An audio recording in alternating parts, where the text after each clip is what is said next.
Assalamu alaikum students, welcome to another day. So in this video I will discuss about two topics, midterm result and student expectations and the best way of lecture preparation. अब सब लोगों को पता है midterm का result announce हो चुका तकरीबन एक वीक हो गया है, but I don't capture video because I am so busy.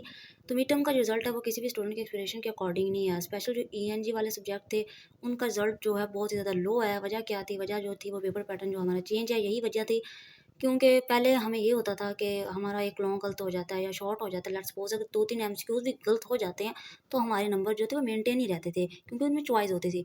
But अब यू वालों ने ठान लिया है कि हमें पढ़ाना है, तो सो आप लोग भी पढ़ने की तैयारी कर लें। मिड टर्म का रिजल्ट देख के बहुत से स्टूडेंट जो थे वो डिसहार्ट हो चुके थे और फाइनल की जो उनकी तैयारी की मोटिवेशन थी वो लो हो गई थी। तो आपने ऐसा बिल्कुल नहीं करना।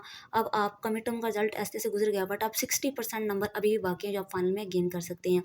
तो तैयारी का बेस्ट वे क्या होता है? हम में से जो 90% या 80% स्टूडेंट होते हैं वो क्या करते हैं, लेक्चर लिखा है मोबाइल पे, लैपटॉप पे, जहाँ पे, और बैठ गए। बैठने के बाद एक लेक्चर बैठ के सुना, दूसरा बार लेट के सुनने लगे, एंड देन थर्ड लेक्चर फिर उसको वैसे लेज़ीनेस तारी हो जाती है और फिर दिल ही नहीं करता पढ़ने को।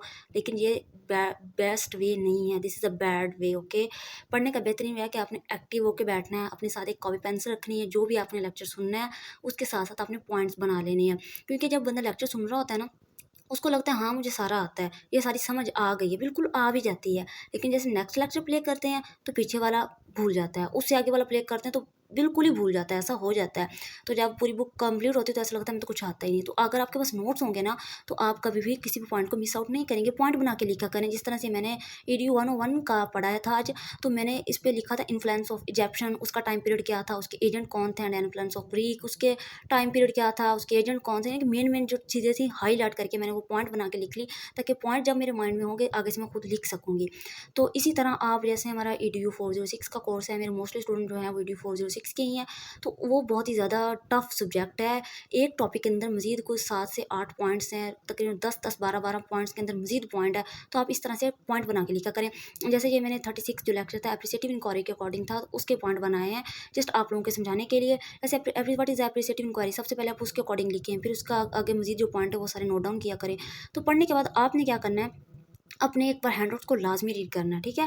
पहले आपने पढ़ना है, साथ-साथ आपने पॉइंट्स को नोट डाउन कर लेना है, एंड देन लास्ट पे आपने हैंडआउट्स को रिवाइज़ करना है। इस तरह से आपको लेक्चर कभी नहीं भूलेगा, चाहे आप के पेपर हो भी जाते हैं, सारी ज़िंदगी नहीं भूलेगा। तो ये बेस्ट वे होता है पढ़ने का। एंड देन इसी तरह से मैंने भी अपनी पढ़ाई कंप्लीट कर ली। मैं आप लोगों को जस्ट मोटिवेट करने, सजेस्ट करने के लिए ये वीडियो बनाई हूँ, ताकि आप लोगों को समझ आ जाए कैसे पढ़ना है। देन जो दूसरी बात हो रही है कि हमारे यहाँ अपलोड शेडिंग का बहुत ज़्यादा इशू हो रहा है, नेट नहीं आ रहा है, लेक्चर अपलोड नहीं हो रहा है, स्टूडेंट के बहुत ज़्यादा कमेंट्स भी आ रहे हैं इस पे। तो मैं 20 जनवरी तक जितने लेक्चर्स रह गए हैं रिमेनिंग वो मैं अपलोड कर दूँगी, वो बाकी जो रह जाएँगे इंशाल्लाह नेक्स्ट सेमेस्टर में ही कवर करेंगे। क्योंकि अगर चैनल टर्मिनेट ना होता तो मैं आप लोगों को सारे लेक्चर कवर करवा देती। चलें, थैंक्स फॉर योर वॉचिंग, मिलते हैं नेक्स्ट वीडियो में। अल्लाह हाफ़िज़।